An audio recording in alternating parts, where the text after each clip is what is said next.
Bag 16 is now. We will be finishing up that floor. Let's get into it because I accidentally already opened the bag and we're short on time. This bag is complete.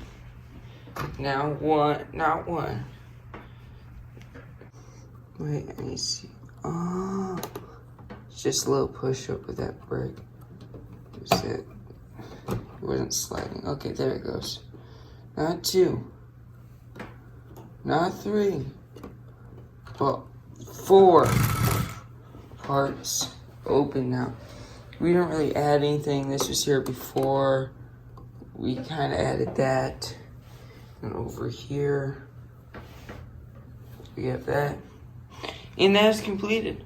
So now all we got is the roof and the basement and kitchen. So stay tuned for the next one. Yeah.